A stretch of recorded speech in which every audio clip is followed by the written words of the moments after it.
নমস্কার, আমি শ্রী রাজীব শাস্ত্রী, রাজীব রয় অ্যাস্ট্রোলজি চ্যানেলে আপনাদেরকে স্বাগত। আশা করি আপনারা ভালো আছেন।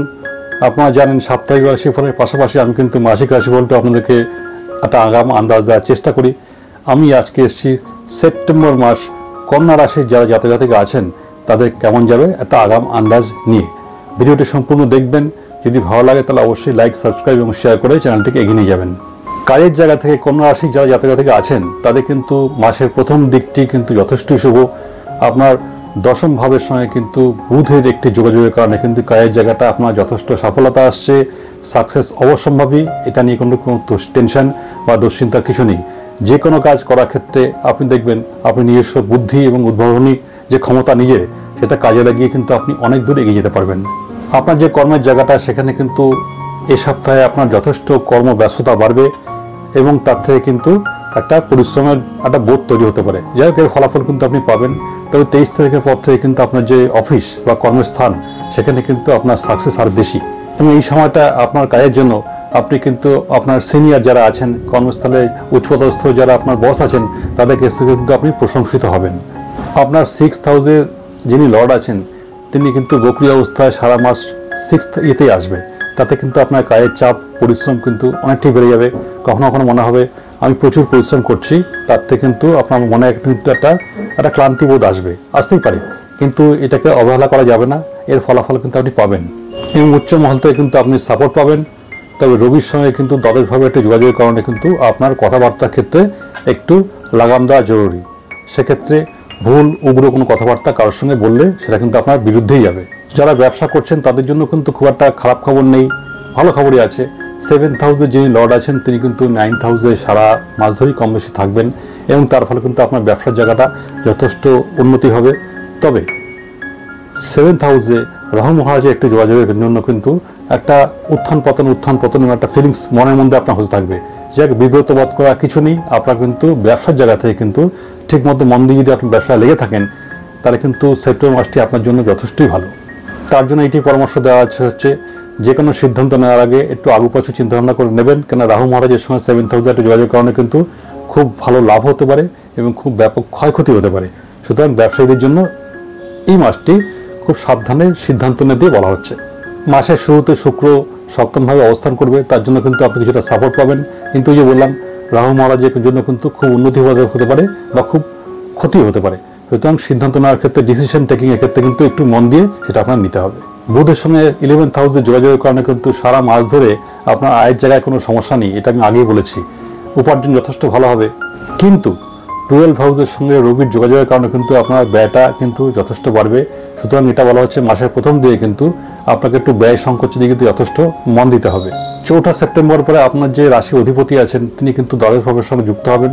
তার ফলে কিন্তু আপনার ব্যয়টা যথেষ্ট বেড়ে যাবে। সুতরাং এই ব্যাপারটা খেয়াল রাখুন। অপ্রয়োজনীয় অনিয়মিত ব্যয় থেকে কিন্তু বেরিয়ে আসার চেষ্টা করুন।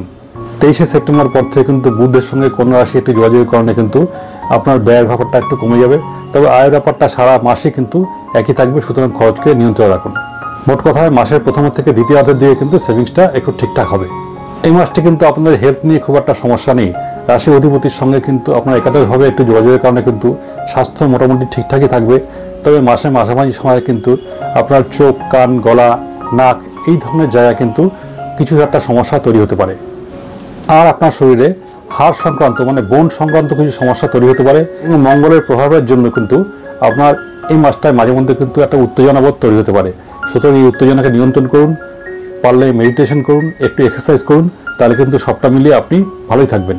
পঞ্চম ভাব অধিপতির সঙ্গে কিন্তু মঙ্গল এবং বৃহস্পতির কারণে কিন্তু আগামী মাসটা কিন্তু আপনার প্রেমের জীবনটা ভালোই যাবে, সুন্দর সম্পর্ক থাকবে। কিন্তু মঙ্গলের যোগাযোগের কারণে কিন্তু মাঝে মধ্যে আপনাদের মধ্যে একটা উত্তেজনা, বিনা কারণে তুচ্ছ কারণে রাগারাগি, ঝগড়াটি এরকমটা তৈরি হতে পারে। সুতরাং এই মঙ্গল এর প্রভাব যেটা আছে সেটাকে আপনি একটু বর্জন করার চেষ্টা করুন। সেটা যদি আপনি নিয়ন্ত্রণ করতে পারেন রাগ, তাহলে কিন্তু আপনার কথাবার্তার মধ্যে উগ্রতা প্রকাশ পাবে না এবং আপনাদের যে প্রেমের যে সম্পর্কটা সেটা কিন্তু যথেষ্টই ভালো থাকবে। কেন দেবগুরু বৃহস্পতির সঙ্গে কিন্তু আপনার 5th হাউসে কিন্তু একটা যোগাযোগ থাকছে। আগামী মাসে 18 তারিখের পর থেকে কিন্তু এই যে মাঝে মধ্যে যেটা বললাম ঝগড়াহাটি, উগ্রতা, রাগারাগি, সেটা কিন্তু অনেকটাই কমে যাবে এবং তখন বাকি মাসটা যেটা আছে সেক্ষেত্রে কিন্তু আপনাদের লাভ অ্যাফেয়ার্স বা লাভ যে রিলেশন সেক্ষেত্রে কিন্তু খুব একটা সমস্যা থাকছে না। 7th হাউসে শুক্রের অবস্থান এবং রাহু মহারাজ সারা মাস যেহেতু 7th হাউসের সঙ্গে যোগাযোগ থাকবে, সেই কারণে কিন্তু আপনার এই মাসটি কিন্তু আপনার হাজব্যান্ড ওয়াইফের যে রিলেশন, যে বন্ডিং যেটা আছে, সেটা কিন্তু যথেষ্ট ভালো হবে এবং এটা একদম প্রেমময় সম্পর্কের দিকে একটা উত্থান করবে। এবং দাম্পত্য জীবনে যে লাভ মানে ভালোবাসার বন্ডিং, সেটা কিন্তু যথেষ্ট আগামী মাসটা কিন্তু অনেক দূর আপনাদেরকে এগিয়ে নিয়ে যাবে। মানে এক কথায় বলতে গেলে আগামী মাসে আপনাদের যে বিবাহিত সম্পর্ক, বিবাহিত জীবন, সেক্ষেত্রে কিন্তু কোনো সমস্যা নেই, সব দিক দিয়ে কিন্তু ভালো। তবে স্বামী স্ত্রী মিলে কিন্তু কোথাও একটা ঘুরতে যাওয়ার একটা বিষয় থাকছে আগামী মাসে। যদি কোথাও ঘুরতে যেতে ইচ্ছা করে সেটা কিন্তু আপনারা ঘুরে আসতে পারেন। তবে মাসের শেষ দিয়ে কিন্তু রবি বুধের সঙ্গে একটু যোগাযোগের কারণে কিন্তু আপনার সেই যে দাম্পত্য সম্পর্কে প্রথম দিকে যে আনন্দ, যেটা তৃপ্তি যেটা ছিল, সেটা কিন্তু কিছুটা ডিস্টার্ব হবে। একটা রাগারাগি, ভুল বোঝাবুঝি, ইগো প্রবলেম, এরকম কিন্তু কিছু বিষয় চলে আসতে পারে। একটু সতর্ক থাকবেন, কারণ ওই সময়টা কিন্তু একটু ঝগড়াঝাটি পরিবেশ তৈরি হতে পারে। একটু ধৈর্য নিয়ে চলবেন, তাহলে কোনো সমস্যা থাকছে না। আসছি পারিবারিক যে সম্পর্ক, সে বিষয়টায়। পারিবারিক ক্ষেত্রে কিন্তু কোনো সমস্যা নেই। পরিবারের বাকি সদস্যের সঙ্গে কিন্তু যথেষ্টই ভালো মনোযোগ দিয়ে আপনি থাকতে পারবেন, মেলামেশা বাড়বে। 18 তারিখের পর থেকে কিন্তু পারিবারিক ব্যালেন্স যেটা আছে, এটা কিন্তু আরও বেড়ে যাবে। ঘরে কিন্তু একটা সুন্দর একটা পরিবেশ তৈরি হবে, যার দ্বারা কিন্তু আপনার পরিবারের যারা সদস্য আছেন প্রত্যেকে কিন্তু আনন্দিত এবং পুলকিত বোধ করবেন।